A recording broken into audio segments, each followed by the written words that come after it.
We're seeing a noticeable shift in consumer preferences across several sectors. What seems to be driving this change?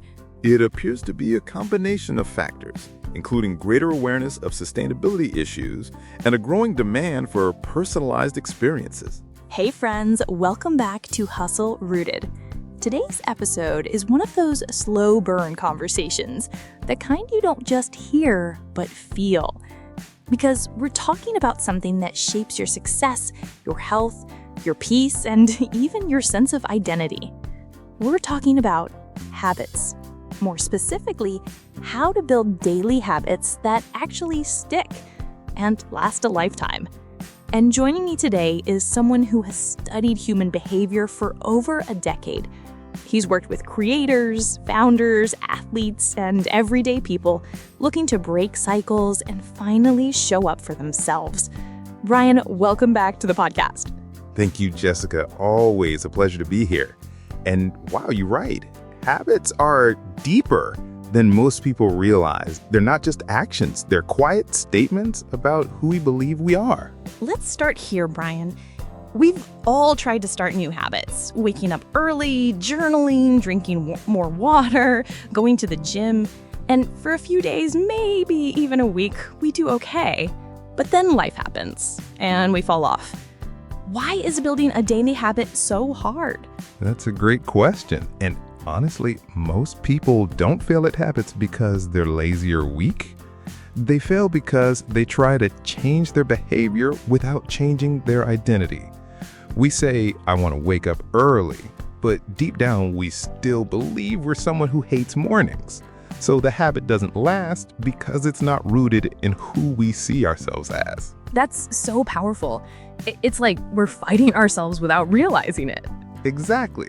If you don't become the person who owns the habit will always feel like effort, like pretending. So if motivation fades and identity drives habits, how do we start to shift our identity? Great habits don't come from huge action. They come from tiny, repeated vote for the person you want to become.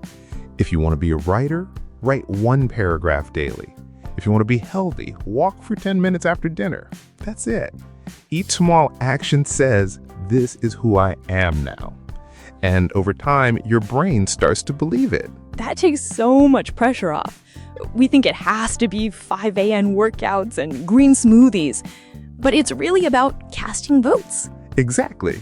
Habits aren't built in bursts, they're built in rhythms. Okay, let's go deeper.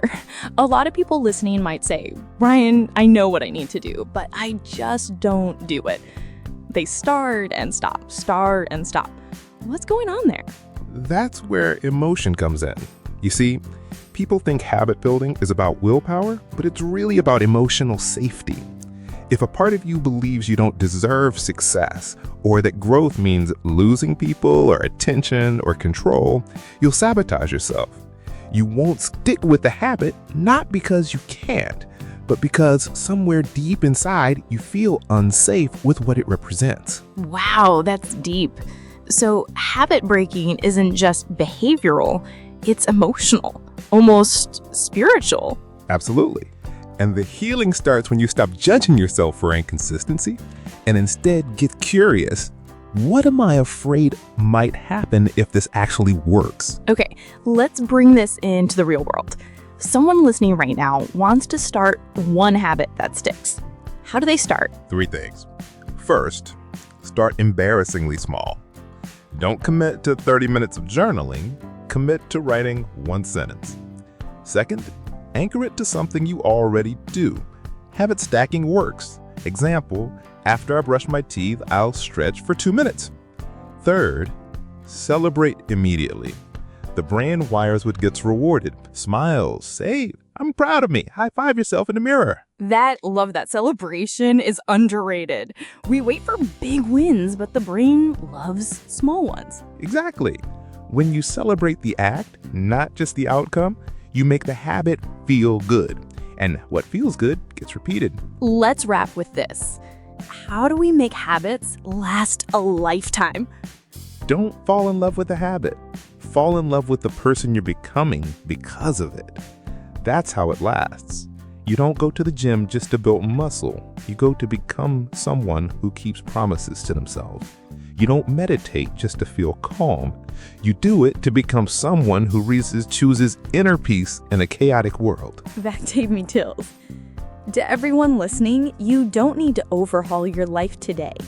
You just need to take one small step and take it again tomorrow.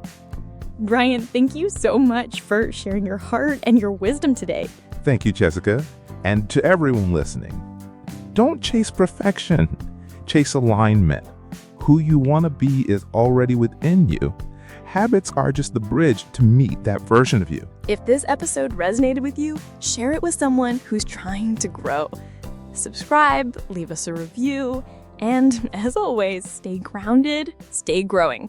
We'll see you in the next one.